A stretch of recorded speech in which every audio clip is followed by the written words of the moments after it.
सुबह का सूरज मिशाल के कमरे को रोशन कर चुका था, लेकिन वो अभी तक कंबल में लिपटी सो रही थी।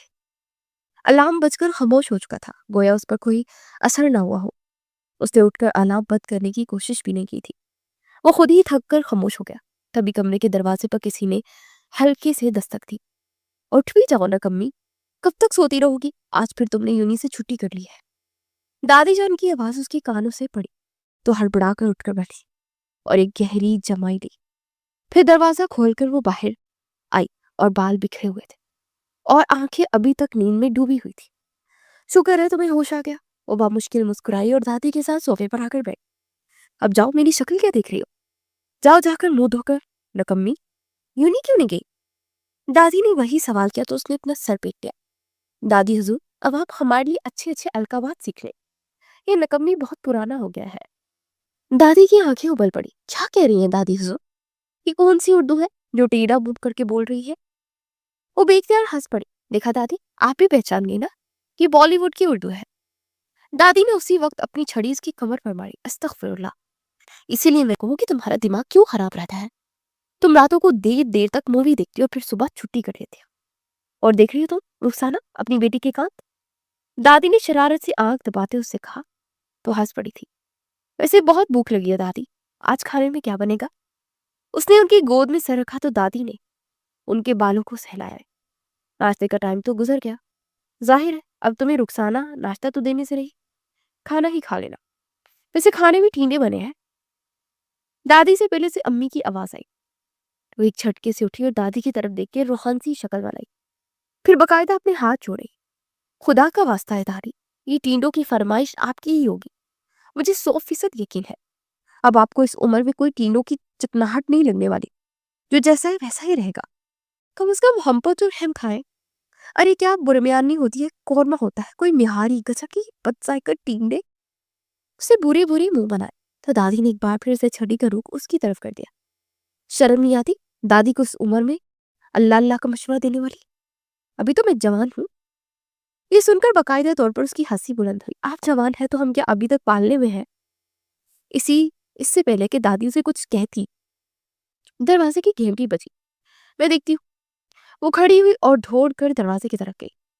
दरवाजा खोला तो सामने एक अजनबी खड़ा था। ऊंचे लंबे कद का हामिल, चेहरे पर बला की खूबसूरत इत्मादी, हल्की मुस्कुराहट सजी हुई थी। बाल सलीके से एक तरफ जमे हुए थे। पहले पहल तो मिशाल ने हैर से नागौरी से अपने चेहरे पर सजाई। आप कौन? लेकिन फिर उसकी नजर प्लेट पर गई तो जबरदस्ती अपने चेहरे पर मुस्कुराहट सजाने लगी। ये आप हमारे लिए लाए हैं? उसे फौरन से हाथ आगे बढ़ाया, उससे प्लेट ले ली। बहुत बहुत शुक्रिया। आपका नाम क्या है? तबीयत ठीक है ना आपकी? ये कहकर उसने दरवाजा हल्के से बंद किया और उसका जा सुने बगैर रखी कुर्सी पर बैठकर प्लेट से कपड़ा हटाया तो बिरयानी की भाप उड़ाती जाफरानी भरे चावलों की खुशबू उसकी नाक में घुसकर उसके पेट में मौजूद चूहों को मजीद मुतार कर गई। उफ अल्लाह, इतनी जबरदस्त बिरयानी! देखने में इतनी अच्छी तो खाने में कैसी होगी? उसने अपने हाथों से नवाले बनाकर उसे खाना शुरू कर दिया। अभी उसने 2-3 नवाले लिए ही थे कि अचानक उसे ऐसा लगा जैसे दरवाजे पर कोई उसे घूर रहा है। तो एक तरफ पलट कर देखा, अपनी जगह पत्थर की हो गई। वो पड़ोसी दरवाजे से झांकता उसे इस तरह गुब्बारों की तरह मानित घूर रहा था। जल्दी जल्दी बिरयानी ठोसते देखकर अपनी मुस्कुराहट दबाई नजरें झुका गया। आप अभी तक यहाँ हैं? उसे चावल चबाते हुए होंठों पर लगे चावल भी साफ करके उसकी तरफ देखा। जी दरअसल वो मुझे प्लेट चाहिए। ये सुनकर उसका माथा ठंडा। अरे भाई, बिरयानी दी है तो प्लेट भी वापस दे ही देंगे ना। प्लेट चाहिए, वो बुड़बुड़ाई और वहां खड़ी दानियल ने हैरत से उसकी तरफ देखा। अजीब सरफिरी लड़की है, ना तमीज है ना सलीका है। इससे पहले कि वो कुछ कहता, वो दोबारा से बिजली की सी तेजी से उसकी तरफ पड़ी। ये लीजिए अपनी प्लेट। बहुत बहुत शुक्रिया। उसके हाथों में अभी तक बिरयानी के चावल लगे हुए थे। हाय अल्लाह, क्या सोच रहा होगा, कितनी नदीदी है। उसे शर्मिंदगी हुई लेकिन वो ढीठ बनकर खड़ी से देखती रही। दानियल ने हैरत में अबरू इकट्ठे किए और अपने कंधे झुकाए और वापस पलट गया। बात सुने? विशाल की आवाज पर वहीं रुक गया लेकिन पलटा नहीं। ऐसी बिरयानी लाते रहा करे वरना मैं बहुत अच्छी थी। दिल चाह रहा था कि बनाने वाले के हाथ चूम लो। ये सुनकर दानियल की हंसी छूट गई। उसने पीछे मुड़कर उसे देखकर अपने सीने पर बाजू बैठे। वैसे आपकी इत्तला के लिए अर्ज है कि ये बिरयानी मैंने बनाई है, तो गोया आप अपनी बात पर कायम रहेंगी? ये सुनकर उसकी बात आंखें उबल पड़ी। और उसने एक लम्हे के हजारों सेकंड में दरवाजा जोर से उसके मुंह पर बंद किया और कमरे की तरफ दौड़ लगा दी। अस्तगफुरुल्लाह, किस कदर बेशरम बदलिहाज पड़ोसी मिले हैं। वो अपनी ही बात पर हंस पड़ी। अंदर दादी अम्मी के सामने उसके किरदार की खूबियां गिनवा रही थी। दोनों की बातों करने की आवाजें आ रही थी और उसे खूब समझ आ रही थी कि दोनों उसे बदसलीका फौहड़ कह रही है। मेहमानों के सामने ही बिरयानी खाने पर उसे अलकाबात से नवाज रही है, लेकिन उसे कोई फर्क नहीं पड़ता था। वो इसी तरह कंधे उचकाकर चम्मच से मजे ले लेकर बिरयानी खाती रही, वाह वाह करती रही, ये भी भूल गई कि उस पड़ोसी ने बिरयानी बनाई थी जिसे उसने अभी तक थोड़ी देर पहले बदलिहाज कहा था। वो ऐसी ही थी, थोड़ी चुलबुली, थोड़ी पागल, पढ़ाई से दूर रहने वाली और मस्तियों में अव्वल नंबर, मिसाल अकबर खान। दोपहर की चिलचिलाती धूप में गली में चंद लड़के क्रिकेट खेल रहे थे और मैं असफर भी शामिल था। वो बार बार लड़कों को बाल के मुताबिक हदायत देता। तभी गली में एक रिक्शा आकर रुका और उसमें मोटे चश्मे पहने, चादर सर पर जमाए, बैग कंधे पर लटकाए, हाथ में किताब पकड़े एक लड़की उतरी। तमाम लड़कों ने मुड़कर उसे देखा और उसके जाने का इंतजार करने लगे ताकि दोबारा से बॉलिंग शुरू की जाए। अरे अरे रुक जाओ, बाजी को जाने दो। असफर ने लड़के को आवाज लगाई तो वहीं रुक गया, लेकिन बाजी तो जैसे गली को पाक समझकर टहल टहल कर हाथ में पकड़ी किताब खत्म करने को आज ही तुली हुई थी। 1 मिनट, 2 मिनट, और जब 3 मिनट बाद भी बाजी ने चंद कदमों का फासला तय ना किया तो असफर को एक शरारत सूझी। वहीं रुक जाओ सब, कोई आगे न बढ़ना। उसने इशारों इशारों में सबको कहा और चंद कदम उठाता उसके सामने आया। बाजी बात सुनना। मारिया एकदम चौंकी। उसने असफर की तरफ सवालिया नजरों से देखा, गोया अभी भी यकीन ना हो कि उसी ने पकारा है। वो आपका चश्मा नीचे गिर गया। ये सुनकर वो हंसी का फवारा छूट पड़ा, लेकिन मारिया ने ध्यान न दिया और बेध्यानी में नीचे झुककर जमीन को टटोलने लगी। फिर उसने इर्द गिर्द देखा, लगता है रिक्शे में रह गया है।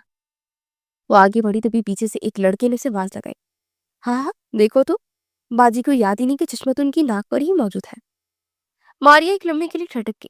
असफर ने भी जोर जोर से हंसते दूसरे लड़कों के साथ पर हाथ पर ताली मारी थी और मारिया का गुस्सा आसमान को छूने लगा। उसे देखते और अपनी आंखों पर लगे ऐनक को छुआ। उसे अपनी गलती का एहसास हुआ। शर्मिंदगी पूरे चेहरे पर फैल गई। बात सुनो। वो मुड़ी और इसने असफर को खूनख्वार निगाहों से देख कर पुकारा, जी बाजी। वो इंतहाई मासूमियत से उसके पास आकर नजरें झुका ली। ये क्या बदतमीजी थी? वो चिल्लाई तो असफर हंस पड़ा, बदतमीजी? असल में आप कब से हिट हट ही नहीं रही थी, इसलिए मैंने सोचा कि आपका ध्यान बढ़ाओ। मारिया का दिल चाह के उसने हाथ में मौजूद भारी किताब उसके सर पर दे मारी। शर्म नहीं आती किसी अजनबी लड़की को इस तरह झूठ बोलकर शर्मिंदा करवाते हुए? मारिया ने कहा तो असफर ने चौंक कर उसे देखा। आप अब आप हमारे खेल के दरमियान आकर खड़ी हो जाएंगी तो क्या मैं इतना भी मजाक नहीं कर सकता? मारिया चंद कदम आगे है और उसके सीने पर हाथ रखकर उसे दूर धकेला। ये सड़क तुम्हारी बाप की है? उसे हिम्मत की थी, नहीं, मेरे अब्बाजी ने तो अपनी जिंदगी में कोई सड़क अपने नाम नहीं करवाई, लेकिन लगता है कि आपके अब्बा जान ने जरूर करवाई है, तभी आप टहल टहल कर आगे बढ़ रही थी। वो मजीद हंसकर अपने हाथ पर ताली मारकर उसकी तरफ गया हुआ। एक्सक्यूज मी, बदतमीजी की कोई हद होती है। मैं मजाक कर रहा हूँ। उसे फौरन से कहा, तुम्हारा मेरा कोई मजाक का ताल्लुक है? असफर अपनी जगह ठहर गया। लड़कों ने अपने चेहरे झुका लिए। कुछ ने तो बकायदा अपनी हंसी रोकने के लिए रुक फिर लिया। असफर ने मिनमिनाते उसे देखा, सॉरी बाजी। मारिया को लफ्ज बाजी सुनकर गुस्सा ही आ गया, लेकिन उससे जब से काम लिया। अगर खेलने का इतना ही शौक है तो मैदान में जाकर खेल, गली खेलने की जगह नहीं होती। असफर ने शरारत से आंख दबाई, बिल्कुल ठीक है, गली टहलने की जगह भी नहीं होती, टहलने के लिए भी पार्क मौजूद है। वो कहाँ उधार रखने वाला था? मारिया ने बेख्तियार अपनी मुट्ठियां बीची और गुस्से से उसे देखते हुए बुड़बुड़ा कर आगे बढ़ गई। दानियाल ने खिड़की में खड़े होकर ये सारा मंजर देखा और उसे आवाज लगाई, असफर आज तो तुम आउट ही हो गए हो। असफर ने झंझलाकर अपने भाई दानियाल की तरफ देखा। अजीब सरपीरी लड़की है, चश्माटू कहीं की। उसे बुड़बुड़ाते हुए दोबारा अपनी बॉलिंग जारी रखी। मारिया ने मुड़कर अपना ये नया लकब सुना था। उसका दिल चाहता कि वो अपनी चप्पल उतार कर उसके सर पर दे मारे, लेकिन वो अपनी ये ख्वाहिश दिल में महसूस कर रह गई और झलते बुनते घर के अंदर दाखिल हुई। अगली सुबह मिशाल ने यूनी जाने का फैसला ऐसे किया जैसे कोई तारीखी कारनामा सर अंजाम देने लगी हो। अलार्म पहली बार बजने पर ही बंद हो गया, दूसरी बार भी यही कारनामा किया, मगर तीसरी बार दादी की आवाज ने बाकी काम पूरा कर दिया। मगर हैरत अंगेज तौर पर वो वक्त पर तैयार थी। बाल सलीके से बंधे हुए, हल्का सा मेकअप और बैग कंधे पर लटका कर वो दादी को बाय कह रही थी, क्योंकि वो आज दोपहर को अपनी बेटी यानी कि उसकी फुप्पो सामने के घर जाने वाली थी। यूनी के गेट में कदम रखते शोर, हंसी, कहके और कदमों की आवाजें उसका इस्तकबाल करने लगी। लॉन में लड़कियां ग्रुप्स में खड़ी थी। कोई असाइनमेंट पर बात कर रहा था, कोई किसी की मंगनी की खबर सुना रहा था। विशाल ने अपनी दोस्त हीरा को दूर से हाथ हिलाया। ओ हीरा। हीरा फौरन लपकी। ओहो, आज सूरज मगरिब के हिस्से निकल गया। विशाल और यूनी, वो भी टाइम पर। विशाल ने मस्तूरी गरूर से दुपट्टा संभाला। खुदा का शुक्र अदा करो, तुम्हें मेरी सोहबत नसीब हो रही है। दोनों चलते चलते कॉरिडोर की तरफ पड़ी तो हीरा ने राहसाना अंदाज में उसकी तरफ देखा। अच्छा सुनो, कल से यूनी में 2-3 नए प्रोफेसर आए हैं। विशाल ने दे दिली से कहा। क्या? हर सेमेस्टर में यही कहानी होती है। कोई नई ताज़ी बताओ। वो भी जुमला मुकम्मल कर ही रही थी कि उसकी नजर सामने उठी और दिल वहीं कहीं अटक गया। सामने से उसका पड़ोसी दानियाल आ रहा था। विशाल के कदम अचानक सुस्त हो गए। ये यहाँ क्या कर रहा है? वो बुड़बुड़ाई। हिना ने नजरों के ताक्कुब में देखा। कौन? विशाल ने फौरन मुंह दूसरी तरफ फेर लिया, जैसे किसी खतरनाक मखलूक को देख लिया। कुछ नहीं कुछ नहीं। दिल तेजी से धड़कने लगा। या अल्लाह, अगर ये मेरा क्लास फेलो निकला, कि ये सबके सामने कह दिया कि मैंने इसके सामने नदीदों की तरह बिरयानी खाई थी, तो मेरी इज्जत का तो जनाजा ही निकल जाएगा। वो भी उन्हीं के लॉन में। उसने गायबाना सर पीटा और बैग के पीछे छुपने की नाकाम कोशिश करने लगी। तभी दानियल करीब आया। हेलो। विशाल चौंकी, चेहरे पर जबरदस्ती की मुस्कुराहट सजाए। हेलो, आप यहाँ? वो आगे बढ़ गई तो दानियल की सांसा चलने लगा। कैसे? क्यों? किस लिए? कौन सा डिपार्टमेंट? आप ही स्टूडेंट हैं? एमफिल, पीएचडी या वैसे ही घूमने आए हैं? हीरा ने हैरत से विशाल को देखा और उसकी जुबान कींची की तरह खींच रही है। ये उसे सांस लेने क्यों नहीं दे रही? दानियल खामोशी से सुनता रहा, चेहरे पर वही अजली मुस्कुराहट सजी हुई थी। आप इतने सवाल एक साथ कैसे कर लेती हैं? उसने आखिरी बार नरमी से पूछा। विशाल हड़बड़ा गई। ओ सॉरी, आदत है। उसे चलते हुए क्लासरूम के अंदर दाखिल हो गए। विशाल अब भी बोली जा रही थी। वैसे आपने बताया नहीं, आप किस डिपार्टमेंट के हैं और ये क्लास? दानियल ने खामोशी से आखिरी बेंच की तरफ इशारा किया। विशाल ने अपनी मखसूस सीट, जो कि हमेशा आखिरी कतार में थी, खिड़की के पास रहती थी, वहां अपना बैग पटका। अरे, वहां क्यों खड़े हैं? इधर आए ना। उसे बेतकल्फी से कहा तो सब लोग इसे अचंभे से देखने लगे। यहाँ मेरे बराबर में बैठ जाए, पड़ोसी भी है, क्लास फेलो भी बन जाएंगे। दानियल ने कुछ कहने के लिए मुंह खोला ही था कि हीरा की कोहनी विशाल की पसली में लगी। आ विशाल सर गोशी में कहने लगी। पागल हो गई हो? हीरा की आंखें फैल चुकी थी। खड़ी हो जाओ। तब उसे एहसास हुआ कि पूरी क्लास खड़ी हो गई। क्यों? अभी तो क्लास शुरू भी नहीं है। उसकी बात अधूरी रह गई कि अचानक पूरा क्लासरूम एक साथ खड़ा हो गया। Good morning sir. विशाल का जुमला हवा में लटक कर आ गया। उसने आहिस्ता आहिस्ता सर उठाया। सामने दानियाल खड़ा था। अब ना वो पड़ोसी था, ना बिरयानी वाला मेजबान, बल्कि पूरे वकार, संजीदगी और प्रोफेशनल अंदाज में एक प्रोफेसर उसके सामने मौजूद था। Good morning class. उसकी आवाज पुरसुकून थी। विशाल का मुंह खुले का खुला रह गया। या अल्लाह, ये तो हिना ने दांत पीसते सरगोशी की। मैडम आपके पड़ोसी भी हैं और अब प्रोफेसर भी। हाय अल्लाह। दानियल ने रजिस्टर रखा और एक नजर पूरी क्लास पड़ा और मिशाल पर एक आखिरी निगाह डालकर एक लम्हे के लिए, बस एक लम्हा, लेकिन मिशाल को ऐसा लगा जैसे पूरी बिरयानी फिर से उसके गले में अटक गई। आप लोग बैठ सकते हैं, उसने कहा, और मिशाल कुर्सी पर ऐसे बैठी जैसे टांगों में जान ही ना हो। दानियल ने पूरे तारुफ शुरू किया। मैं दानियल अहमद हूँ, इस सेमेस्टर से आपका नया लेक्चरर। वो लेक्चर देता रहा, स्लाइड्स चलती रही, मगर मिशाल का ध्यान कहीं और था। कभी वो नोट्स लेने की अदाकारी करती, कभी चुपके से उसे देखती, फिर फौरन नजरें झुका लेती। अगर किसी कोई सवाल हो तो विशाल ने फौरन सर झुका लिया, जैसे सवाल ही उसकी तरफ देख रहा हो। क्लास खत्म हुई, सब बाहर निकलने लगे। विशाल ने जल्दी से बैग उठाया।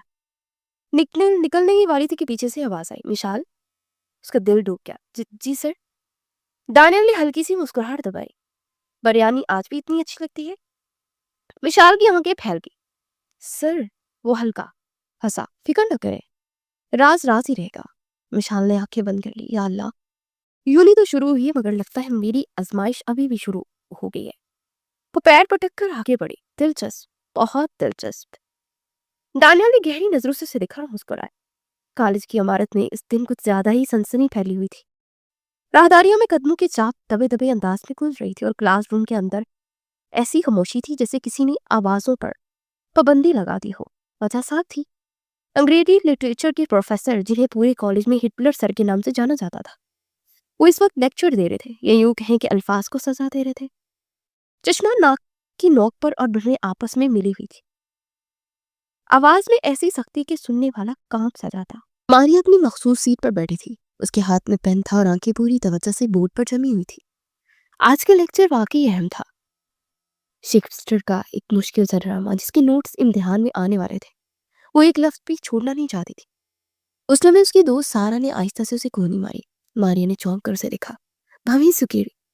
सारा ने आंखों से इशारा किया और धीमे लहजे में बोली, तुम्हारे लिए कुछ आया है? बाद में यार।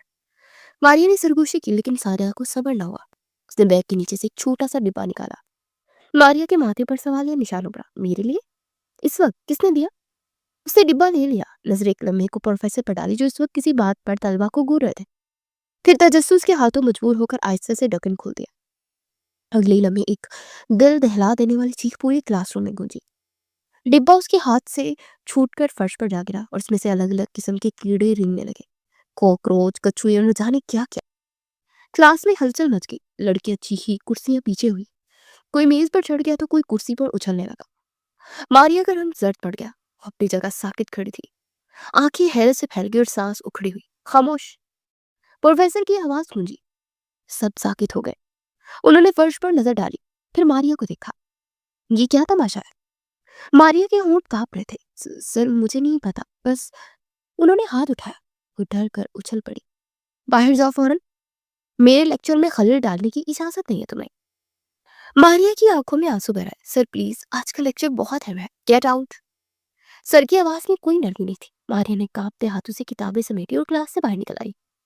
दरवाजा बंद हुआ तो उसके जब्त का बंधन टूट गया। वो देखी वहीं दीवार के साथ टेक लगाकर बैठ गई। आंसू बेआवाज गिरते रहे। इतना अहम लेक्चर था। वो रोते रोते बुड़बुड़ाई, मैंने कुछ नहीं किया था। आखिर ये शरारत किसकी थी?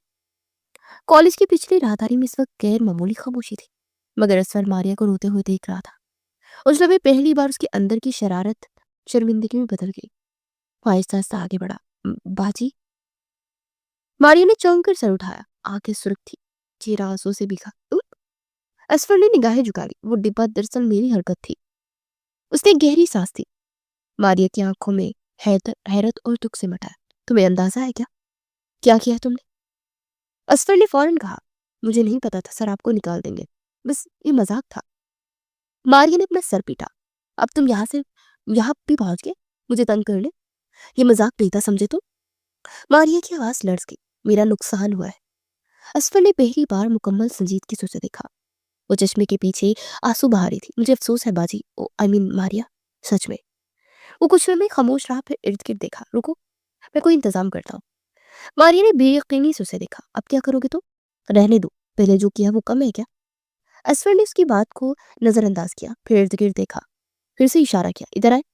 इसे पिछली सीट की तरफ ले आया जहाँ क्लासरूम की खिड़कियां खुलती थी। एक खिड़की जरा नीचे थी। उसके नीचे एक पुराना सा स्टूल रखा था, शायद चौकीदार का था। असफर ने स्टूल खींच कर खिड़की के नीचे रखा। आप इस पर चढ़ जाए। मारिया ने खा जाने वाली निगाहों से उसे देखा और आंसू साफ किए। पागल हो गया है क्या? अब जान भी लोगे क्या? वो चिल्लाई। नहीं। असफर ने मजबूती से स्टूल थामा। मैं पकड़ूंगा, आप गिर नहीं सकती। क्लास के अंदर से हिटलर सर की आवाज आ रही थी। लेक्चर जारी था। मारिया ने हिचकिचाते हुए स्टूल पर कदम रखा। असफर ने पूरी कुवत से पकड़ लिया। आहिस्ता, वो बोला। मारिया खिड़की के पास पहुंची। अंदर बोर्ड साफ नजर आ रहा था। आवाज मध्यम थी, मगर वो सुन सकती थी। उसने किताब खोली, पेन संभाला और स्टूल पर बैठकर खिड़की से आवाजें सुनकर नोट्स लेने लगी। आंखों में अब भी नमी थी, मगर हाथ पूरी इत्मीनान से चल रहे थे। असफर नीचे खड़ा स्टूल थामे हुए, पसीने में शराबुर मगर खामोश था। कई बार उसने ऊपर देखा। मारिया पूरी तवज्जो से लिख रही थी। उसे पहली बार एहसास हुआ कि ये लड़की पढ़ाई के लिए कितनी संजीदा है। लेक्चर खत्म होने के करीब था। मारिया ने आखिरी लाइन लिखी, गहरी सांस ली। हो गया, शुक्र है। वो नीचे उतरी। असफर ने स्टूल छोड़ा। चंद लम्हे खामोशी रही। ये तुमने अच्छा किया, मेरे नुकसान का अजाला हो गया। असफर ने सर झुका लिया। मैं वादा करता हूँ, अब ऐसी हरकत नहीं करूंगा। मारिया ने आंखों में आंसू लिए मुस्कुराने की कोशिश की। देखना, वादा निभाना, फिर वही हरकतें शुरू न कर देना। उसी लम्हे क्लास का दरवाजा खुला। तलबा बाहर निकलने लगे। मैं चलता हूँ। और हाँ, वो रुका। सॉरी कहकर वो मुड़ गया। मारिया ने उसे जाते हुए देखा, फिर खिड़की की तरफ नजर दौड़ाई। आज उसे लेक्चर भी मिल गया था, शायद एक शरारती, लापरवाह, गैर संजीदा लड़के के अंदर छुपा हुआ इंसान भी। वो बेख्तियार मुस्कुराई थी। अगली सुबह यूनियन का माहौल मामूल के मुताबिक था। क्लासरूम में हल्की सी सरगोशी गूंज रही थी। दानियाल सामने खड़ा स्लाइड सेट कर रहा था। आज ग्रुप प्रेजेंटेशन का दिन था और उसके चेहरे पर वही प्रोफेशनल संजीदगी थी जो लेक्चर के आगाज से पहले आ जाती थी। होगी क्लास, उसे रजिस्टर बन गया। याद दहानी करवा दूं, कल बाकी रह जाने वालों की ग्रुप प्रेजेंटेशन रोल नंबर्स के मुताबिक तरतीब होगी। विशाल ने फौरन सर उठाया। उसके चेहरे पर हवाइयां उड़ी हुई थी। सर, उसने हाथ उठाया। दानियल ने चौंक कर उसे देखा। जी मिस मिशा। वो सवालिया नजरों से उसे देखने लगा। सर, मैं कल नहीं आऊंगी। दानियल ने आईब्रो हल्का सा ऊपर किया। कोई खास वजह? विशाल ने चेहरे पर संजीदगी सजाई। इतनी संजीदगी कि खुद को भी यकीन आने लगा। मेरे दादा की बरसी है सर। एक लवी को क्लासरूम बिल्कुल खामोश हो गया। दानियल ने गला खनकारा। ओ ठीक है, अल्लाह महरूम को जवारे रहमत की जगह दे। आपको इजाजत है, मगर ग्रुप को इन्फॉर्म कर दे। विशाल ने हल्का से सर हिलाया। जी सर, शुक्रिया। वो बैठ गई, मगर अंदर ही अंदर फतह की शादियाने बज रहे थे। बच गई, उसे दिल में सोचा। प्रेजेंटेशन कल? मैं हरगिज नहीं। हीरा ने उसके कान में सरगोशी की। दादा की बरसी। विशाल की आंख दबाई। हाँ, दादा जो 20 साल वफात पा गए। हीरा ने हंसी दबा ली। शाम ढल चुकी थी। दानियाल एक तरफ प्रेजेंटेशन की लिस्ट, दूसरी तरफ सर में हल्का सा दर्द। वो दरवाजा खोलते ही जूते उतार रहा था कि बराबर वाले से ढम ढम ढम बैकग्राउंड म्यूजिक की आवाज आई। वो चौंका। ये कौन सा मेला लगा है? उनके यहाँ बरसी नहीं थी। वो हैरान था। वो गुस्से से आगे बढ़ा और अंदर कदम रखे तो उसके होश उड़ गए। ड्राइंग रूम बिल्कुल सैनमा बन चुका था। लाइट्स बंद थी। पर्दे गिरे हुए, फर्श पर कंबल और कुशन कतार से बिछे हुए थे। टीवी फुल वॉल्यूम, फिल्म चल रही थी। मेज पर पॉपकॉर्न, चिप्स, कोल्ड ड्रिंक्स और चॉकलेट्स रखे हुए थे। वो बीच में मिशाल कंबल में लिपटी, हाथ में पॉपकॉर्न की बाल्टी, आंखें स्क्रीन पर। साथ उसकी कजन थी जो खास तौर पर उसकी शरारतों में शरीक रहती थी। इत्तेफाक से दरवाजा खुला रह गया, इसलिए दानियल को हकीकत मालूम हो गई। दानियल के कदम दरवाजे पर जम गए। अस्सलाम वालेकुम, उसने आहिस्ता से कहा तो मिशाल ने आवाज पहचान ली। वो चौंक कर पीछे देखा। ओ सर। वो फौरन रुकी, फिर खुद को दुरुस्त किया, वॉल्यूम बंद कर दिया। आइए सर। दानियल ने हाथ उठाकर बात काट दी। ये कौन सा अंदाज है बरसी मनाने का? कमरे में एक लम्हे के लिए खामोशी छा गई। फिर मिशाल ने रिमोट से एलसीडी बंद कर दी। कौन सा अंदाज? उसे मासूमियत से पूछा। ये दानियल ने पूरे मंजर की तरफ इशारा किया। लाइट्स बंद, फिल्म ऑन, पॉपकॉर्न, और आज आपने कहा कि बरसी है। मैं क्या समझू इसे? विशाल ने फौरन संजीदा चेहरा बना लिया। सर मतलब देखे ना, हमने सोचा कि दादा को फिल्में बहुत पसंद थी। उसकी कजन ने फौरन साथ दिया। हाँ बिल्कुल, दादा सस्पेंस के बड़े शौकीन थे। दानियल ने आंखें मूंद ली। अब बेख्तियार अपनी कनपटी मसली। आप लोग मुझे पागल समझ रहे हैं या खुद को बहुत होशियार? मिसाल ने पॉपकॉर्न मुंह में डाला। दोनों में से कोई एक चुनना जरूरी है क्या? कजन ने हंसी दबा ली। दानियाल ने गहरी सांस ली। कल प्रेजेंटेशन से बचने के लिए ये बरसी, वाकई आई कांट बिलीव दिस। वो भी डिस्को बरसी। झूठ की भी हद होती है। विशाल ने फौरन दफा किया। मैंने कब कहा बचने के लिए? ये तो इत्तेफाक है। इत्तेफाक? दानियल ने बनवी चढ़ाई और इसकी बात फौरन से काटी। और ये फुल सिनेमा? वो अब तक हैरान था। विशाल ने कुशन दुरुस्त किया। देखिए, गम मनाने का भी तो मुख्तलिफ तरीके होते हैं ना। कोई रो कर, कोई खामोशी से, और कोई वो रुकी, और कोई डिस्को करके। दानियल ने उसको जुमला दांत पीस कर मुकम्मल किया। वाह, बहुत एहतराम है मरहूम का, उसे तन से कहकर उन्हें घूरा। मिशाल ने फौरन संजीदगी ओढ़ ली। आप जज्बात नहीं समझते।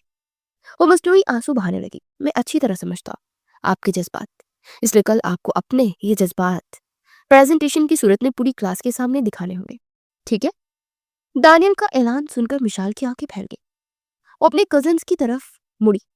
कहा भी था आवाज स्लो रखो, इस चिचुंदर के कान बहुत लंबे हैं। दानियल ने हैरत से उसे देखा, जैसे सदमा लगने के करीब हो। क्या कहा तुमने अभी? वो चिल्लाया तो उसकी कजन वहां से खिसक गई। मैंने कहा कि सर दानियल के कान लंबे हैं। और क्या कहा? आपको कुछ और सुनाई दिया क्या? दानियल ने बेकार एक गहरी सांस ली। फिर उसने दिल ही दिल में सोचा, ये लड़की मेरा दिमाग घुमा कर रख देगी। कुछ नहीं, इट्स ओके। कल प्रेजेंटेशन लाजमी देनी है, वरना मैं आपको फेल कर दूंगा। ये सुनकर मिशाल वहीं सोफे पर बैठ गई। और हाँ, वो जाते जाते मुड़ा, और बिरयानी वाला राज भी अभी तक मेरे पास है, समझ तो गई होंगी ना आप। वो शातिर निगाहों से उसे देखते हुए मुस्कुराया और वापस मुड़ गया। बदतमीज, बहुत ही बदतमीज किस्म का इंसान है वो। बुड़बुड़ाई, और बुड़बुड़ाहट में उसने पॉपकॉर्न से अपना मुंह भर लिया था। सूरज का उजाला पूरी तरह से ना फैला था। गली में हल्की हल्की धुंध थी। फजर के बाद वाली खामोशी छाई हुई थी, और मिशाल दबे पांव घर से निकली। उसने इर्द गिर्द देखा। हाथ में एक खुफिया हथियार था, बॉल पेन, जो कि उसके नजदीक हर मसले का हल था। बस जरा सा दबाव, और खुद से बुड़बड़ाई। दानियाल की गाड़ी गली के कोने में खड़ी थी। विशाल ने इर्द गिर्द देखा, कोई नहीं था। उसने झुककर अगले टायर में पिन चुभोई। हवा निकलने की आवाज आई तो उसके चेहरे पर फातिहाना मुस्कुराहट फैल गई। वो खुशी से उछल पड़ी। आज सर वक्त पर नहीं आएंगे। आए बड़े मुझ जैसी नकम्मी से प्रेजेंटेशन करवाने वाले। उसी दिल ही दिल में ऐलान किया, अब मैं हुई प्रेजेंटेशन से आजाद। वो हाथ छाड़ती हुई पलटी, तभी से ठोकर लगी और वो घुटनों के बल गिरी। उफ, ये मिट्टी कहाँ से आ गई। उसे जल्दी से अपनी शलवार साफ की और ऐसे अंदर घुसी जैसे कुछ हुआ ही ना। उजाला फैला और 8 बजे तो वो यूं ही पहुंची। उसके कदम जमीन पर ही नहीं पड़ रहे थे, वो हवाओं में उड़ रही थी। दोस्तों को देखते उसने ऐलान कर दिया, सुन लो सब, टेंशन की बात नहीं है। आज यहाँ तो सर नहीं आएंगे या फिर वक्त पर नहीं आएंगे। हीरा ने आंखें सिकेड़ी। क्यों? उसे सवाल किया। विशाल ने कंधे झुका, बस छुट्टी ही कह रही है। उसे मुस्कुराकर आंख दबाई। वो क्लास में दाखिल हुई तो पूरी एतमाद थी। उसने बैग रखा, अपनी सांस बहाल की और दिल ही दिल में दुआ की, या अल्लाह आज कुछ भी हो जाए, प्रेजेंटेशन ना हो बस। उम्मीद कोई थी कि वो नहीं आएगा। क्लास का वक्त हो चुका था। 5 मिनट, 10 मिनट। विशाल मुस्कुराने लगी। देखा, मैंने कहा था ना। हीरा ने हंसते उसे देखा। वाह, अब तुम नजूमी भी हो गई हो। विशाल ने गर्दन अकड़ा ली। टैलेंट है मेरे पास, सबके पास नहीं होता। तभी दरवाजा खुला। वो मुस्कुराहट वहीं जम गई। दानियाल अंदर दाखिल हुआ, बिल्कुल सही वक्त पर। विशाल की सांस वहीं की वहीं अटक गई। यह अल्लाह खैर, वो आहिस्ता से बोली। दानियाल ने रजिस्टर रखा, क्लास पर एक नजर डाली, फिर नजरें खास तौर पर विशाल पर आकर रुक गई। गुड मॉर्निंग क्लास, सबने जवाब दिया, लेकिन विशाल का जवाब गले में ही फंस गया। तो क्लास, आज ग्रुप प्रेजेंटेशन है ना? दानियाल ने पुरसुकून लहजे में कहा। विशाल ने फौरन नजरें झुका। मिस मिशाल। प्रोफेसर दानियाल ने उसका नाम पुकारा। उसे लगा किसी ने दिल जोर से निचोड़ दिया हो। जी, जी, जी सर। दानियाल ने हल्की सी मुस्कुराहट दबाई। आपसे ही आगाज करते हैं, आए प्रेजेंटेशन दे। क्लास में कुछ दबी दबी हंसी सुनाई दी। विशाल ने कानों तक सुर्ख होते खड़े होने की कोशिश की और तकरीबन लड़खड़ा गई। उसका प्लान बुरी तरह से नाकाम हुआ। अब काटो तो बदन में लहू नहीं के मुतरादिफ थी। वो डाइस की तरफ बढ़ी। कदम ऐसे पड़ने लगे जैसे जमीन खुद में भींच रही हो। दिल में सिर्फ एक सवाल था, ये आया कैसे आखिर? मैंने इसकी गाड़ी पंक्चर नहीं करती थी? प्रेजेंटेशन देते उसकी आवाज कभी तेज कभी मध्यम हो जाती, मगर किस तरह उसने स्लाइड मुकम्मल कर ली। वो सांस लेने को रुकी। वो खामोशी छा गई।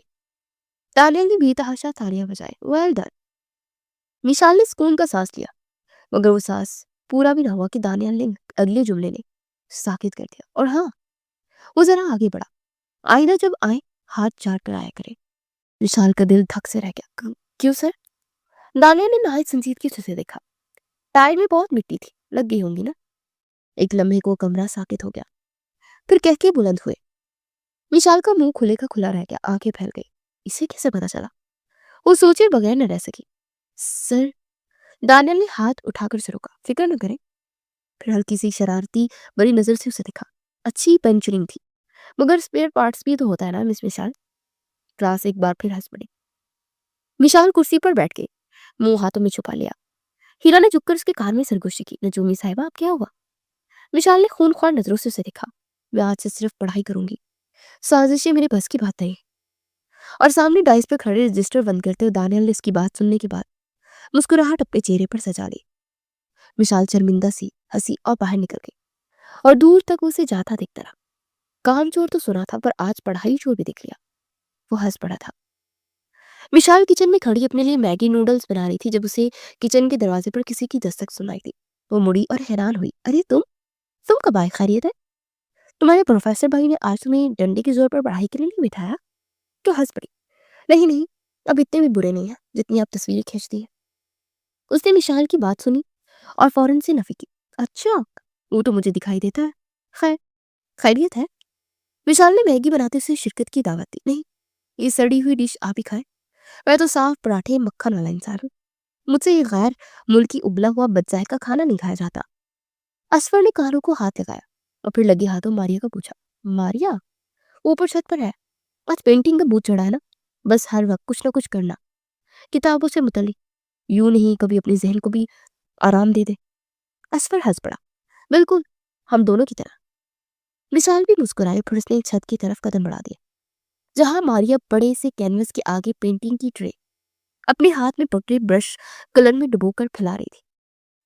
वो दबे कदमों आगे आया और उसके कान के करीब झुककर उसे जोर से डराया कि उसकी खूबसूरत पेंटिंग पल भर में मिलिया मीट हो गई। एक लम्हे के अंदर अंदर उसके हाथ से कलर की ट्रे छूट कर कैनवस पर फैल गई। मारिया की चीख बुलंद हुई और इस पर अपनी जगह ठहर गया। ये तुमने क्या कर दिया?" वो नम आंखों से अपनी खूबसूरत पेंटिंग को देखे गई, जो उसने पिछले 1 घंटे से बड़ी मेहनत से बनाई थी। I am really really sorry, मुझे नहीं पता था तुम इतना डर जाओगी। उसने अपने दोनों हाथ फिजा में बुलंद करते हुए जैसे सीज फायर का ऐलान किया। मारिया ने वही ब्रुश फेंक दिया और कुर्सी पर बैठकर बां बां करके रोने लगी।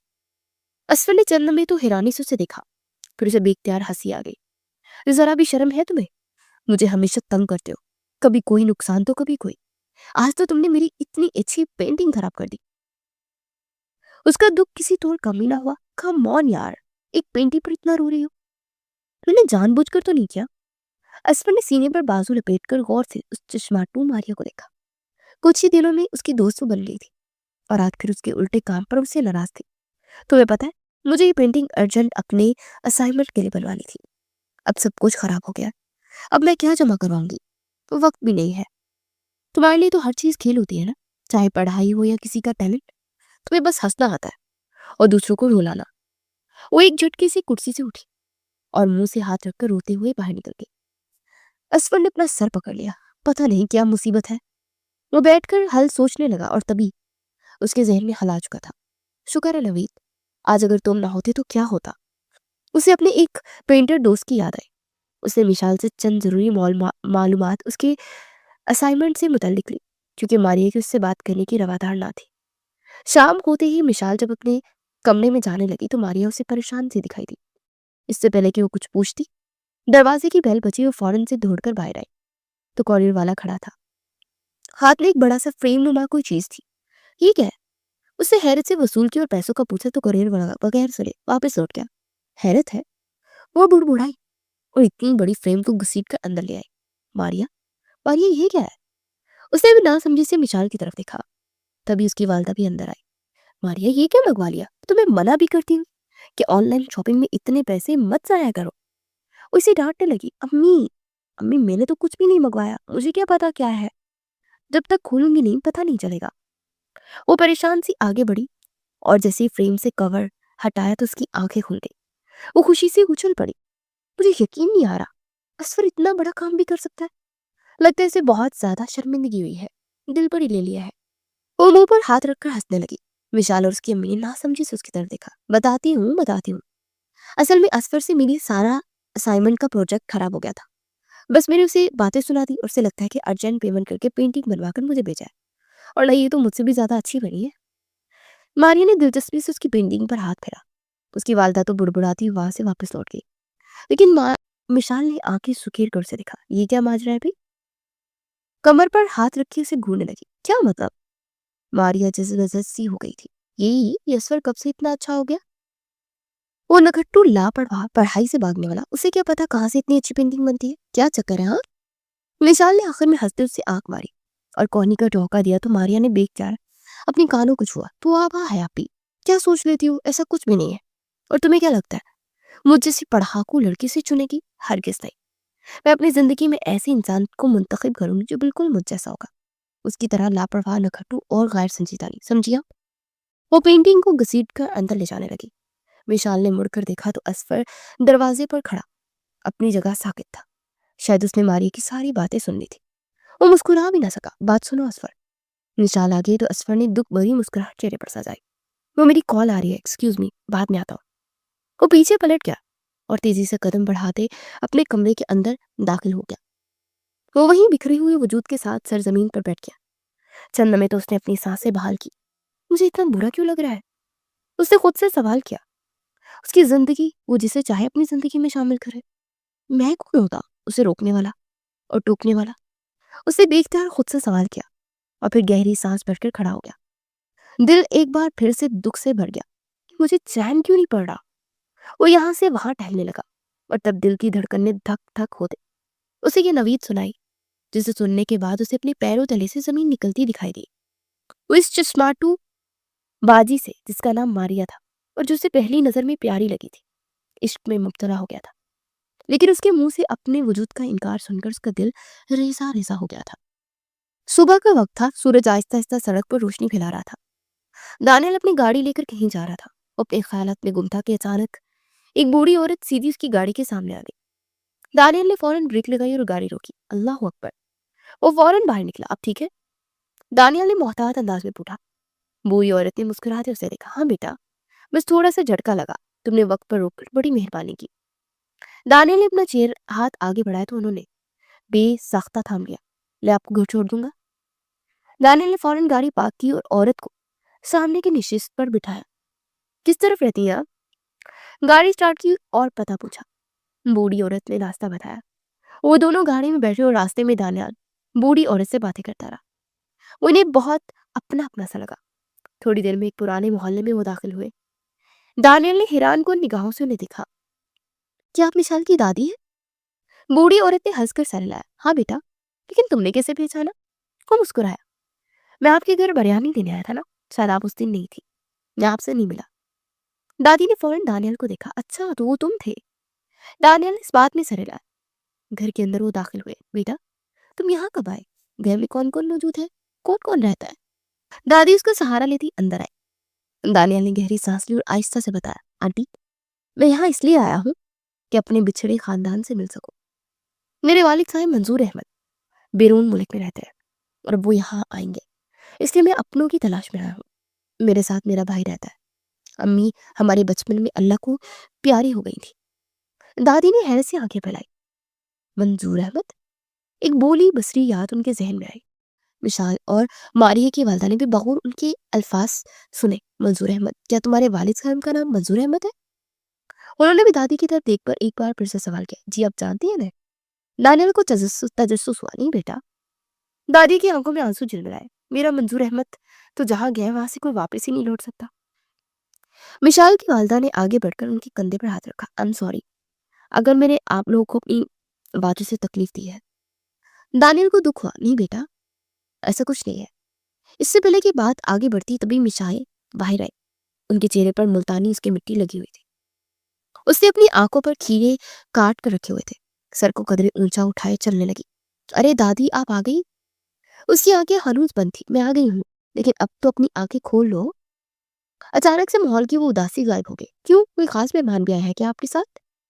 उसने जैसे ही अपनी आंखों से खीरे हटाए, अपने सामने प्रोफेसर दानियाल को देखकर एकदम से दम रह गई और फिर अगले ही लम्हे अपने कमरे की तरफ दौड़ लगा दी। उफ़, इसे भी जब देखो मुंह उठाकर आ जाता है। अब यूनिवर्सिटी के पेपर तो हो गया, फिर भी वो बुड़बुड़ा कर अपना मुंह धोकर बाहर आई। दुपट्टा भी उसने अपने सीने पर फैला लिया था। दानियाल दादी के साथ बातों में मगन था। अब खड़ी खड़ी क्या मुंह दिख रही हो? जाओ कुछ मेहमान के लिए खाने पीने को लेकर आओ। वो दादी की बात सुनकर बूढ़े बूढ़े मुंह बनाती किचन की तरफ आई। चलो जी, इतवार भी बर्बाद, अब इनकी खदमतें करते रहो। उसे जल्दी से चाय बनाई और चाय के साथ लाजमा ट्रे में सेट करने लगी। बाहर निकली तो दानियाल जाने के लिए खड़ा हो गया। अरे बेटा, क्यों जा रहे हो? मिशाल कहाँ रह गई हो? दादी ने आवाज लगाई तो मिशाल का गुस्सा नाक पर आकर बैठ गया। अरे बाबा, आ रही हूँ, उसने धीरे से मगर कदरे गुस्से में कहा। दानियाल ने एक नजर उस पर डाली, फिर दादी की तरफ देखा। उसकी कोई जरूरत नहीं थी। मिशाल ने ट्रे आगे बढ़ाई, फिर ये सुनकर फौरन से वो अपनी तरफ खींच ली। ओके बाय, अल्लाह हाफिज। वो वही ट्रे से कप उठाकर बिस्किट डबो डबो कर खाने लगी। दानियाल जी भर के शर्मिंदा हुआ और दादी ने आंखें फैलाकर हैरत से मिशाल को देखा। नदीदी की नदीदी ही रहेगी। क्या बदतमीजी है। मिशाल ने कंधे उचकाए। मैं क्या करूं? इन्होंने खुद ही कहा जरूरत नहीं, तो मैंने खुद ही खा लिया। अब जिसे जरूरत नहीं तो वो ना खाए।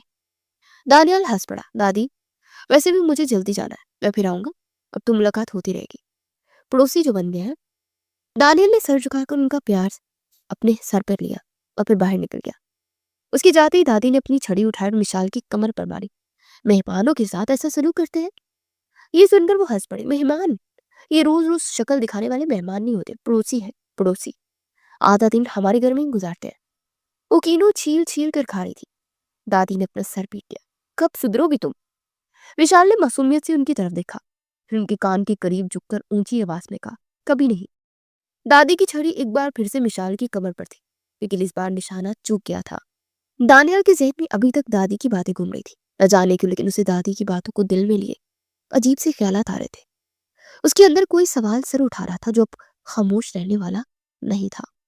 दादी के अल्फाज उसके कान में गूंज रहे थे। उसने एक गहरी सांस ली, मोबाइल निकाला और बाप को कॉल मिलाई। कॉल मिली तो दूसरी तरफ चंद लम्हे खामोशी रही। फिर मानूस सी आवाज आई, हाँ दानियाल, खैरियत? उसने गहरी सांस भरी। अब्बू, मुझे शक है कि आपके खानदान वाले आपको मुर्दा समझते हैं। दूसरी तरफ जैसे वक्त थम गया। क्या मतलब? दूसरी तरफ जैसे वक्त थम गया, क्या मतलब? मंजूर अहमद की आवाज में हल्की सी कपकपाहट थी। हकायक खुल ही जाएंगे दानिया, मैं अगली फ्लाइट से पाकिस्तान आ रहा हूँ। ये कहकर उन्होंने कॉल बंद कर दी और दानियाल फोन हाथ में लिए सोचता रह गया कि आखिर इस खामोशी के पीछे कौन सा तूफान छुपा है।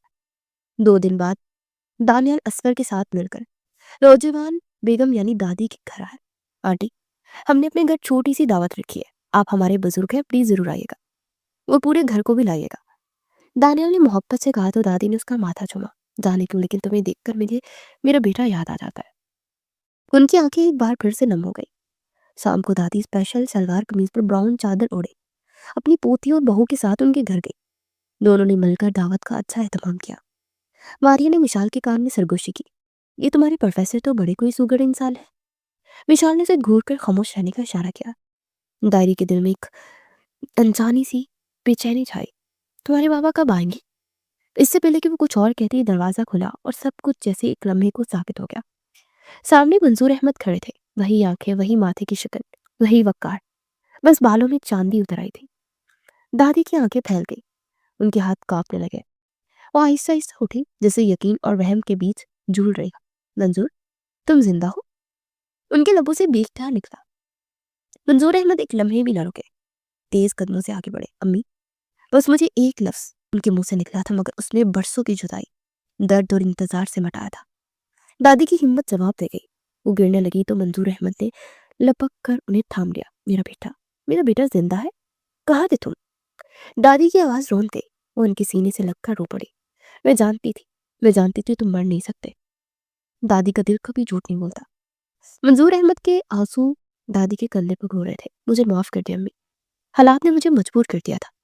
मैं चाहता था वापस आऊं, मगर अब्बा ने जब मोहब्बत की शादी सजा के तौर पर घर से दर बदर किया तो फिर कभी हिम्मत ही ना हुई, इसलिए अब मरने की खबर अब तक पहुंचा दी थी। बस इतना काफी है कि तुम जिंदा हो, मेरे सामने हो। कमरे में मौजूद सब लोग अश्कबार थे। दानियल की आंखें बीत चुकी थी। उसने पहली बार अपने बाप को इस कदर बेबस देखा था। असफर ने आहिस्ता से दानियल के कंधे पर हाथ रखा। ये लम्हा बहुत कीमती है, बरसों का इंतजार खत्म हुआ था। कुछ देर बाद दादी ने आंसू पूछे और मंजूर अहमद का हाथ थामा। अब कहीं नहीं जाना, हमारे घर आओ, जहां तुम्हारी जगह आज तक खाली है। मंजूर अहमद ने सर झुका लिया। जी अम्मी, अब कहीं नहीं जाऊंगा। यूं सब मिलकर दादी के घर आ गए। वही घर जिसने बरसों एक जिंदा आदमी को मुर्दा समझकर मातम किया था, आज वही घर जिंदगी की वापसी का दामन था। दादी ने दरवाजे की दहलीज पर कदम रखते मोहब्बत से अपने बेटे को देखा। आज मेरा घर फिर से आबाद हुआ है। वो काफी देर से उनसे बातें करती रही। मंजूर अहमद सेन की कोने में रखी कुर्सी पर बैठे थे। सामने उनके मरहूम भाई की दोनों बेटियां मिशाल और उसकी बहन मारिया खामोशी से बैठी थी। वो दोनों जिचकी सी थी, जैसे किसी अजनबी रिश्ते के सामने बैठे हो। मंजूर अहमद ने उन्हें गौर से देखा, वही आंखें, वही मासूमियत। अचानक उनकी आंखें भर आई। कोई आहिस्ता आहिस्ता आगे बढ़े और मिशाल की सर पर हाथ रख दिया। मेरे भाई की निशानी हो तुम दोनों। उनकी आवाज भर आ गई। आज अगर वो जिंदा होता तो फख्र करता। मिशाल ने चौंक कर ऊपर देखा। मंजूर अहमद ने उसके सर पर शफकत से हाथ फेरते दादी की तरफ देखा। आज से मिशाल हमारी हुई, मेरी बेटी। दानियाल अपनी जगह थम सा गया। ये सुनते ही मिशाल की आंखों से आंसू बहने लगे। वो पहली बार किसी बड़े से यूं बेलोस तहफ्फुज़ महसूस कर रही थी। लेकिन जो कुछ उन्होंने कहा उससे उसे अपनी जगह शशर कर दिया। वो भागकर कमरे में बंद हो गए। विशाल बेटा, दरवाजा खोलो। उनके अपने घर साथी उनकी वालदा आगे आई और दरवाजा बजाया। विशाल कमरे के बीच खड़ी थी। आंखें सुरखती, हाथ कांप रहे थे। अम्मी, अगर आप मुझे इस शादी के लिए मनाने आई है तो मैं आपसे साफ कह देती हूँ, मैं किसी प्रोफेसर से शादी नहीं करूंगी, बस। उसकी अम्मी ने चौंक कर उसकी तरफ देखा। आवाज नीचे रखो मिसाल। नहीं अम्मी। मिसाल की आवाज टूटने के करीब थी। मुझे कोई ऐसा इंसान चाहिए जो इंसान हो, पढ़ाई का क्रेज ना हो, जो मुझे हर वक्त किताब और ग्रेड्स में ना तोले। वो सांस लेने को रुकी, फिर तेजी से गोया हुई। जो मुझे डांटे नहीं, जो मुझे समझे। मैं कोई प्रोजेक्ट नहीं। रुखसाना बेगम का चेहरा सख्त हो गया। दानियाल जैसा लड़का तुम्हें कहीं नहीं मिलेगा, समझ रही हो ना? वो हीरे जैसा है, पढ़ा लिखा, शरीफ खानदान का। ये सुनते ही मिशाल की आंखों से आंसू बह निकले। मुझे हीरे नहीं चाहिए अम्मी, उसे रोते हुए ने देखा। मुझे बस एक इंसान चाहिए, इतना सख्त नहीं जितना दानियाल है। वो बिस्तर के किनारे बैठ गई, चेहरा हाथों में छुपा लिया। मुझे डर लगता है मैं उसके साथ घुट जाऊंगी। दरवाजे के पास खड़ी मारिया आगे बढ़ी। मिशाल अपी सुनो, उसने नरमी से कहा। हर संजीदा इंसान बेरहम नहीं होता। कभी कभी खामोश लोग सबसे ज्यादा ख्याल रखने वाले होते हैं। मिशाल ने आंसू में डूबी आंखों से उसे देखा। तुम नहीं समझोगी मारिया, वो प्रोफेसर है। मैं उसके सामने खुद को हमेशा कमतर महसूस करूंगी। रुखसाना बेगम ने अपना सर पीट लिया। ये जिद छोड़ दो, रिश्ते जज्बात पर नहीं अकल पर किए जाते हैं। मिशाल ने सर झुका दिया जैसे हार मान रही हो, मगर दिल भी अब इनकार में था। अगर मैं खुश ना हुई तो? उसे एक सवाल ने पूरे कमरे में खामोशी फैला दी। कमरे में खामोशी छा गई। विशाल की जिद आहिस्ता आहिस्ता थकने लगी। आंसू खुश्क हो गए, आवाज बैठ गई। आखिर में बस वो इतना ही कह सकी, अगर यही मेरी किस्मत है तो ठीक है। और यूं उसकी जिद टूट गई। फैसला हो गया था और एक ऐसी शादी तय पा गई जिसमें दिल शामिल होने से पहले खामोश हो गया था। निकाह हॉल में रखा गया था। हॉल में खामोशी छाई थी। काजी साहब निकाह पढ़वा रहे थे। दादी और मंजूर अहमद संजीदा चीरों के साथ बैठे थे और मिशाल दुपट्टे के पीछे नजरें झुकाए बैठी थी। दिल जोर जोर से धड़क रहा था। उसी लम्हे असफर ने दानियाल के कान के पास झुककर सरगोशी की। यार, एक बात मान लो, अगर मिशाल ने हाँ कहने से पहले सिलेबस मांग लिया ना, तो जिम्मेदार नहीं हूंगा मैं। दानियाल ने बामुश्किल हंसी रोकी। खामोश रहो, ये निकाह है, क्लास नहीं। असफर ने फौरन पलटकर मिशाल की तरफ देखा। वैसे भाभी, डरने की जरूरत नहीं, भाई पढ़ाते कम है, डांटते ज्यादा। और मेरा मतलब है कि ख्याल ज्यादा रखते हैं। विशाल के लबों पर बेख्तियार हल्की सी मुस्कुराहट आ गई, जिसे उसने फौरन छुपा लिया और उसकी कोशिश की। काजी साहब ने सवाल दोहराया। मिशाल अकबर खान, बिनते अकबर खान, आपको दानियाल मंजूर अहमद अपने निकाह में कबूल है? मिशाल ने दिल पर पत्थर रखकर आहिस्ता से आवाज में कबूल है कहा। दानियाल की कबूल है की आवाज भी उसे सुनाई थी। वो रुखसत होकर घर आ चुकी थी। कमरे में मध्यम रोशनी थी। थकन और दिन भर की हलचल ने मिशाल को जल्द ही नीमखनूदगी में धकेल दिया था। आंखें बंद होने लगी और वो सजी सवरी बैठी थी। सख्त नींद आ रही थी। तभी कमरे का दरवाजा खुला और सामने दानियाल खड़ा था, हमेशा की तरह संजीदा, हाथ में एक फाइल। वो सीधी हो बैठी। ये आपकी मुंह दिखाई, दानियाल ने सख्त लहजे में कहा। विशाल ने खुश होकर फाइल ली, जैसे कोई जेवर हो। जैसे उसने खोला, अंदर एमफिल का फॉर्म रखा था। ये क्या है? उसकी आवाज कांपने लगी। तालीम सबसे कीमती तोहफा होती है। दानियाल ने संजीदगी से उसे देखकर उसे तोहफा देने को कहा। विशाल की आंखों में आंसू आ गए। शादी की पहली रात भी पढ़ाई। दानियाल ने उसके बराबर में बैठकर उसे देखा। डेडलाइन अहम होती है मिस मिशाल। वो जोर जोर से हंसने लगी, अचानक जैसे किसी ने उस पर पानी फेंका हो। मिशाल, उसकी आंखें एक झटके से खुली। सामने दानियाल बैठा था, हाथ में पानी का गिलास, चेहरे पर उलझन और हंसी की मेरी जुड़ी कैफियत। वो ख्वाब दिख रही थी। वो गहरी नींद से जागी। तो आप ख्वाब में रो रही थी? उसे हैरत से हंसी छुपाते पूछा। खैरियत है? विशाल ने आंसू पूछे और शिकवा भरी नजरों से देखा। अब मुझे मुंह दिखाई में एमफिल का फॉर्म दे रहे थे। एक लम्हे के लिए दानियाल साकित हुआ, फिर जोरदार कहका लगाया। पागल है आप, ऐसा कौन करता है? विशाल ने मुंह मोड़ लिया। आप ही कर सकते हैं। उससे मुंह बसोरा। दानियाल ने नरमी से उसे देखा। नहीं विशाल, ख्वाब में भी नहीं। वो खामोश हो गई, मगर दिल को अजीब सा सुकून मिला। विशाल अभी ख्वाब के असर से पूरी तरह निकली भी नहीं थी कि दानियाल ने उसकी नम आंखें देख ली। वो कुछ कहने ही वाली थी कि दानियाल आहिस्ता से आगे बढ़ा। उसने बहुत नरमी से मिशाल को अपनी बाहों में ले लिया। रिलैक्स, दानियाल ने धीमी आवाज में मोहब्बत भर दी। मैं वाकई प्रोफेसर हूँ, लेकिन सिर्फ क्लासरूम की हद तक। उसे मिशाल को सीने से लगाया तो मिशाल ने उसकी सीने से लगकर आहिस्ता सा सांस लिया। दिल की धड़कन धीरे धीरे नॉर्मल होने लगी। दानियाल ने मुस्कुराते उसे देखा और उसकी थोड़ी मोहब्बत से ऊपर की। घर आकर मैं पढ़ाता नहीं हूँ विशाल। फिर जरा सा झुककर वो कान में सरगोशी की। यहाँ बस बस मुझे तुम्हारा वक्त चाहिए। विशाल ने धीरे से उसकी कमीज मुट्ठी में पकड़ ली। वो बुरी तरह घबराई थी। दानियाल हंस पड़ा। वो भी मुस्कुरा दी, गोया यकीन कर रही हो कि वो सच कह रहा है। दूंगी ना अपनी मोहब्बत बड़ा वक्त? दानियाल ने बहुत आहिस्ता से पूछा। बिल्कुल। वो रवानी में बोल गई। आज सिर्फ हम और हमारी मोहब्बत, ठीक है? उसने विशाल के सर पर हल्का सा बोसा दिया। विशाल की आंखें खुद ब खुद बंद हो गई। ये बोसा वादा था, इकरार था, मोहब्बत थी, उसका हक था। विशाल ने पहली बार दिल में मान लिया कि प्रोफेसर भी वाकई इंसान होते हैं और शौहर बनकर वाकई सुकून बन जाते हैं। वो रात उनकी जिंदगी की हसीन रात थी। सूरज की हल्की रोशनी पर्दों से छनकर कमरे में उतर रही थी। विशाल अभी तक नींद में थी जब उसे महसूस हुआ कि किसी ने आहिस्ता से उसे पुकारा है। उठे मोहतरमा। दानियल की आवाज में मुस्कुराहट थी। विशाल ने आंखें खोली तो दानियल उसके सामने खड़ा था। उठाए ना प्लीज। उसे शर्माते हुए मेहंदी वाले हाथ उसकी तरफ बढ़ाए। दानियल ने वो हाथ थामे और नरमी से उसे उठा लिया। विशाल ने उसके सीने पर अपना मुंह छुपा लिया।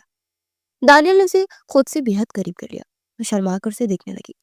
अब ऐसे देखेंगी तो नाश्ता ठंडा हो जाएगा। विशाल का चेहरा सुर्ख हो गया। अब आप जाए, मैं आती हूँ। तैयार होने दे मुझे। उसे बाहर धकेल कर वॉशरूम में फ्रेश होने चल दी। बाहर डाइनिंग टेबल पर सब जमा थे, मगर एक कुर्सी खाली थी। विशाल ने इर्द गिर्द देखा। मारिया कहाँ है अम्मी? असपर ने नजरें झुका ली। आंखों में सुर्खी साफ नजर आ रही थी, जिसे रात भर सोया ना हो। विशाल ने दोबारा पूछा तो उसी लम्हे मारिया किचन से निकली, आंखें सोची हुई। क्या हुआ? विशाल फौरन उसके पास के और धीमे लहजे में पूछा। बस यही सवाल करना था कि मारिया का जब टूट गया। असफर, वो रोते हुए कहने लगी। उस दिन के बाद वो मुझसे बात ही नहीं करता। मेरी बर्दाश्त अब जवाब दे गई है। वो जुमला पूरा न कर सकी। उसी वक्त दानियाल की नजर असफर पर पड़ी।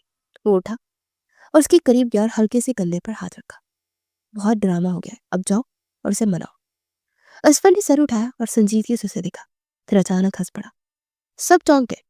मैं तुम्हें एहसास दिलाना चाहता था मारिया, ये खामोशी कितनी तकलीफ देती है और रिजेक्शन कितना दर्द देती है। मारिया ने रोते हुए छत की तरफ कदम बढ़ाए थे। वो फौरन उसके पीछे आया। अच्छा ना, मेरी स्मार्टू अब बस भी कर दो। असफर के कहने पर मारिया ने उसके सीने पर मुक्के मारने शुरू कर दिए। बेवकूफ, मैं मर ही गई थी डर से, खौफ से। असफर ने उसके हाथ थाम लिए। मैं यही तो चाहता था कि तुम रोकर मेरे ही पास आओ। वो दोनों हंस रहे थे और रो भी रहे थे। विशाल ने दानियाल की तरफ देखा।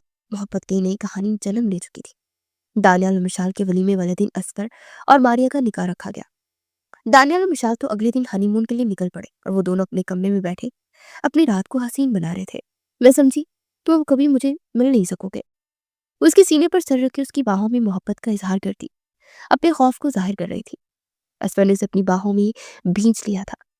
जिसे एक बात पसंद कर लो तो फिर जिंदगी भर उसे पीछा नहीं छोड़ता। तो तुमसे कैसे अलग हो जाता, पगली कहेंगी।